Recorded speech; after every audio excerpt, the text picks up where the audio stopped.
Cinema థియేటర్లు మూతపడుతున్నాయి. గత కొన్ని రోజులుగా వినిపిస్తున్నటువంటి మాట ఇది. ముఖ్యంగా సింగిల్ స్క్రీన్ థియేటర్స్ సంబంధించి చూసుకున్నట్లయితే చాలా ప్రాబ్లమ్స్ ఫేస్ చేస్తున్నాం. థియేటర్స్ రన్ చేయడం కూడా కష్టమవుతోంది. వస్తున్న సినిమాలను బట్టి చూస్తే గనక ప్రేక్షకులు థియేటర్స్‌కు రావడం లేదు. అందుచేత కొంతకాలం పాటు థియేటర్స్‌ని మూసివేస్తామని చెప్పేసి సింగిల్ స్క్రీన్ సంబంధించినటువంటి థియేటర్స్ ఓనర్స్ ఆల్రెడీ రీసెంట్‌గా అనౌన్స్ చేశారు. దాన్ని రేపు ఈ శుక్రవారం నుంచి దాన్ని అమలు చేయబోతున్నామని కూడా ప్రకటించారు. దాదాపు ఈ సమ్మర్ అయిపోయేంత వరకు అంటే కనీసం ఒక 10, 15 రోజుల పాటు జూన్ వరకు థియేటర్స్ తెరవడం కష్టమని చెప్పేసి వాళ్ళు అనౌన్స్ చేయడం జరిగింది. బట్ థియేటర్స్‌లోకి జనం రాకపోవడం అనేది కారణం, దానికి ఎవరు కారణం అనేది చూసుకున్నట్లయితే సమ్మర్ అనేది తెలుగు సినిమాకి one of the biggest seasons.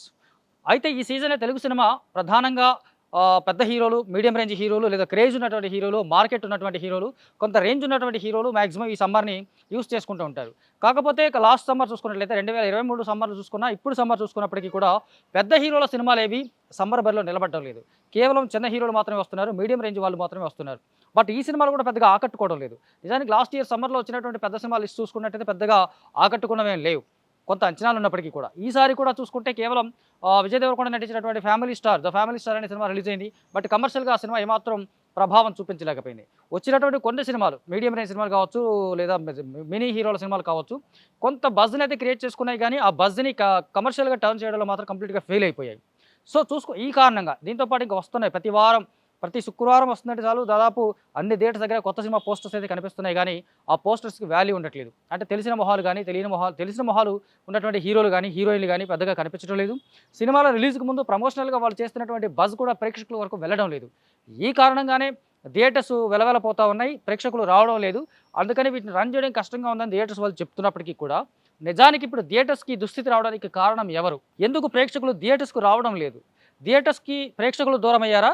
ప్రేక్షకుల్ని థియేటర్సే దూరం చేసుకున్నాయని ఆలోచిస్తే ఖచ్చితంగా థియేటర్సే ప్రేక్షకుల్ని దూరం చేసుకున్నాయని చెప్పొచ్చు. ఎందుకంటే కొన్నాళ్ళ క్రితం చూసుకుంటే మనకు ఒక సినిమా టికెట్ రేట్స్ ఫ్లెక్సిబుల్‌గా ఉండేవి. మిడిల్ క్లాస్ వారికి, లోయర్ మిడిల్ క్లాస్ వారికి, పూర్ పీపుల్‌కి, అలాగే రిచ్ వాళ్ళకి సంబంధించి కొంచెం డిఫరెంట్ సెగ్మెంట్స్‌లో టికెట్ రేట్స్ మనకి అనుకూలంగా ఉండేవి. అటు స్టూడెంట్స్ చూడాలనుకున్నా, లేదా కాలేజ్ ఎగ్గొట్టా, లేదా పేరెంట్స్ దగ్గర చిన్న చిన్న పాకెట్ మనీ తీసుకొని స్టూడెంట్స్ సినిమాకి వెళ్ళి కూర్చొని కాస్త ఎంజాయ్ చేయాలనుకున్నా, వాళ్ళకి అనుకూలమైనటువంటి రేట్లు అప్పుడున్నాయి. ఎప్పుడైతే కొంతమంది దర్శకులు లేదా కొంతమంది నిర్మాతలు ఒక సెగ్మెంట్ ఆఫ్ పీపుల్ టాలీవుడ్‌లో ఫ్యాన్ సిస్టమ్ మొదలుపెట్టారో అప్పటి నుంచి టికెట్ రేట్ల యొక్క లెక్కలు గాడి తప్పాయనేది వాస్తవం. కొన్ని సినిమాల కోసం పెద్ద సినిమా పేరుతో, భారీ బడ్జెట్ పేరుతో గ్రాఫిక్స్ ఉన్నాయనో, విజువల్ ఎఫెక్ట్స్ ఉన్నాయనో, లేకపోతే వాళ్ళు టాప్ డైరెక్టర్స్ అనో, లేకపోతే టాప్ ప్రొడ్యూసర్స్ అనే కారణంతోటి ఇంకా అధికారంలో ఉన్నటువంటి ప్రభుత్వాలని మ్యానిపులేట్ చేసి, లేదా వాళ్ళ దగ్గర తమకున్నటువంటి పరపతిని ఉపయోగించి టికెట్ రేట్స్‌ను విపరీతంగా పెంచడం జరిగింది. దాదాపు ఇప్పుడు ఒక మల్టీప్లెక్స్‌లో సినిమా చూడాలంటే 300 ఒక్కొక్క టికెట్. ఆ 300 ఒక ఫ్యామిలీ సినిమాకెళ్ళి చూడాలంటే ఖచ్చితంగా అతను ఒక కాలిక్యులేషన్ చేసుకుంటున్నాడు. రూ. 2000 వరకు టికెట్ ఖర్చే అవుతుంది. మళ్ళీ అప్ అండ్ డౌన్ ఛార్జీలతో కలిపి చూసుకుంటే రూ. 2000 టికెట్ ఖర్చు అవుతుంది. థియేటర్స్‌లో ఉన్నటువంటి పాప్‌కార్న్ కావచ్చు, లేదా స్నాక్స్ సంబంధించినటువంటి కాస్ట్ చూసుకుంటే టికెట్ రేట్ కంటే ఎక్కువగా కనిపిస్తుంది. సో ఈ గొడవంతా ఎందుకు, ఇంట్లో కూర్చొని ఓటీటీలో సినిమా చూడొచ్చు కదా అని పీపుల్ కేవలం టికెట్ రేట్లు పెరిగిన తర్వాత మాత్రమే ఇలాంటి ఆలోచన ధోరణి వచ్చిందనేది వాస్తవం. ఇది సినిమా ఇండస్ట్రీ కూడా తెలుసు. ఇదే విషయాన్ని పసిగట్టినట్టి చాలామంది అప్పట్లో సీనియర్ ప్రొడ్యూసర్స్ కావచ్చు, సీనియర్ డైరెక్టర్స్ కావచ్చు, కొంతమంది దీన్ని వార్న్ కూడా చేశారు. ఇది ఒక మంచి పద్ధతి కాదు, మంచి పరిణామం కాదు. టికెట్ రేట్స్ పెంచడం అనేది సినిమా పరిశ్రమకి హాని చేస్తుందని చాలా ఏళ్ల క్రితమే వాళ్ళు చెప్పడం జరిగింది. బట్ ఎవరు వాళ్ళని పట్టించుకోలేదు. చూసుకున్నట్లయితే ఇప్పుడు అదే జరుగుతోంది మనకు వాస్తవంగా. సింగిల్ స్క్రీన్‌లో కూడా దాదాపు రూ. 150 టికెట్, రూ. 170 టికెట్ అంటే కామన్ పీపుల్ థియేటర్‌కి వెళ్ళే పరిస్థితి లేదు. క్యాజువల్‌గా ఒక పని చేసుకునేవాళ్ళు, లేకపోతే రెగ్యులర్‌గా చిన్న చిన్న ఎంప్లాయ్‌మెంట్ చూసుకునే వాళ్ళు వీళ్ళు సినిమాకెళ్ళి అక్కడ ఆ టికెట్‌ని బేర్ చేసే పరిస్థితి లేకుండా పోయింది. ఈ కారణంగా ఒక చిన్న సినిమా కావచ్చు, పెద్ద సినిమా కావచ్చు, ఏ సినిమా అయినా సరే చూడాలి అనుకోవడం అనేది ప్రేక్షకుల యొక్క నిజానికి మనకి సినిమాకి మించిన వినోదం, పెద్ద వినోదం ఎంత సెల్ ఫోన్ చేతిలోకి వచ్చినప్పటికీ కూడా సినిమా అనేది అందరికీ తెలుసు. బట్ ఆ సినిమాకి టికెట్ రేట్లు విపరీతంగా పెంచి వాళ్ళు ప్రేక్షకులు థియేటర్‌కు రాకుండా చేసింది ఖచ్చితంగా థియేటర్ యాజమాన్యాలు, లేదా ప్రొడ్యూసర్స్, లేదా డైరెక్టర్స్. వీళ్ళు మ్యానిపులేట్ చేయడం ద్వారా, వీళ్ళు డిమాండ్స్ చేయడం ద్వారా పెరిగిన టికెట్ రేట్ల వల్లే ఇప్పుడు ప్రేక్షకులు థియేటర్స్ వరకు రావడం లేదు. తను థియేటర్స్‌కి రావాలి అంటే కూడా భయపడేటువంటి పరిస్థితి వస్తుంది. ఒకవేళ మనకు గతంలో చూసుకున్నట్లయితే మరీ పాతకాలం కాకపోయినా ఈ 2 డెకేడ్స్‌లో చూసుకున్నట్లయితే 2000 టైం నుంచి 2010 వరకు కూడా మనకి 100 డేస్ ఆడిన సినిమాలున్నాయి. దాదాపు సిల్వర్ జూబ్లీ సినిమాలున్నాయి. కలెక్షన్స్ పరంగా అద్భుతమైన కలెక్షన్స్ సాధించిన సినిమాలున్నాయి. అప్పుడున్న టికెట్ రేట్స్ ప్రకారం చూసుకున్నప్పుడైతే అద్భుతమైనటువంటి కలెక్షన్ సాధించినటువంటి సినిమాలున్నాయి. కానీ ఎప్పుడైతే మనకి వీకెండే సినిమా పరిమితం అయిపోయిందో, ఓటీటీలు వచ్చాయి, శాటిలైట్ వచ్చాయి, ఓవర్సీస్ మార్కెట్ వచ్చాయి, డిఫరెంట్ మార్కెట్ పెరిగిన తర్వాత దాన్ని ఇంకా ఆక్యుపై చేసుకోవాలి, ఇంకా దాని మీద సంపాదించాలనేటువంటి ఒక విపరీతమైనటువంటి ధోరణి కారణంగా పెరిగిన టికెట్ రేట్లే ఇప్పుడు సినిమా ఇండస్ట్రీకి శాపంగా మారబోతున్నాయి అనేది కాదనలేని సత్యం. ఇందుకు ఎవరు కారణం అంటే కూడా అందరికీ తెలుసు. మాక్సిమం ఎవరెవరు దీని వెనక ఉన్నారు, ఎవరు దీనికోసం ఉన్నారనేది. నిజానికి ఒక సినిమా బాగుండి అదే టికెట్ రేట్లు ఉంటే గనక వీకెండ్‌తో కంప్లీట్ అయిపోవడానికి ఇప్పుడేం పెద్ద పరిస్థితి ఏం లేదు వాస్తవంగా. ఎందుకంటే వీక్ డేస్‌లో కూడా సినిమాలు చూడడానికి జనం రెడీగా ఉన్నారు.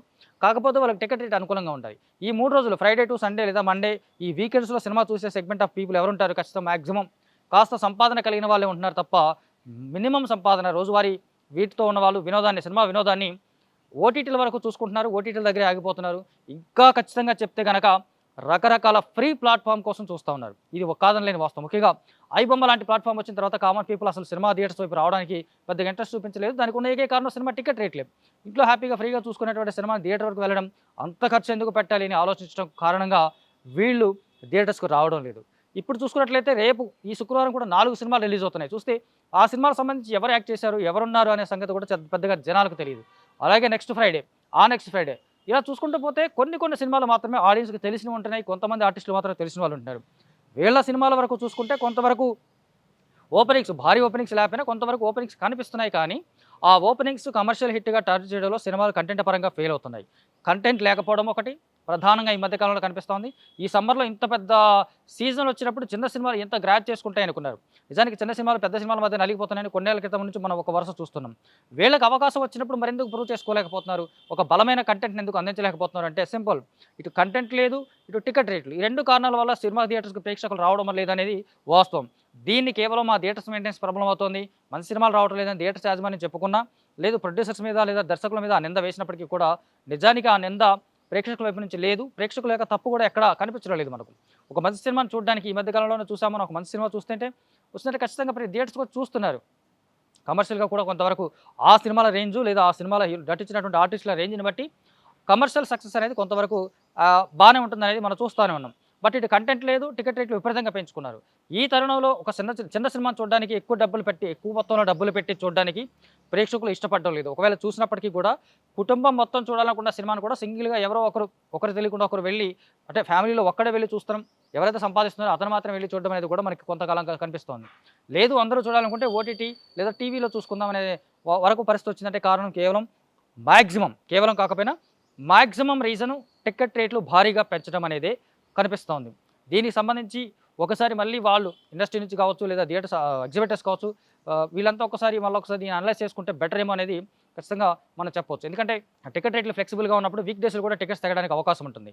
మండే కాలేజ్‌కి వెళ్ళిన పిల్లాడా లేకపోతే బయటికి వచ్చిన ఎవరో ఒకరు మండే, ట్యూస్‌డే ఇట్లా ఏదో ఒక రోజు కాస్త టైం రీజనబుల్ టికెట్ రేట్ ఉన్నప్పుడు ఫ్లెక్సిబుల్ టైం చూసుకొని తను వెళ్తాడు, సినిమా చూస్తాడు. అది కేవలం భారీ collections, first day records, second day records, weekend records ఈ రికార్డ్స్ కోసం చూసుకుంటున్నారు తప్ప ఓవరాల్‌గా సినిమా మనుగడని వీళ్ళు పెంచిన టికెట్ రేట్లు ప్రశ్నార్థకం చేశాయనేది వాస్తవం. అది ఇప్పటికైనా ఇండస్ట్రీ తెలుసుకుంటే బెటర్.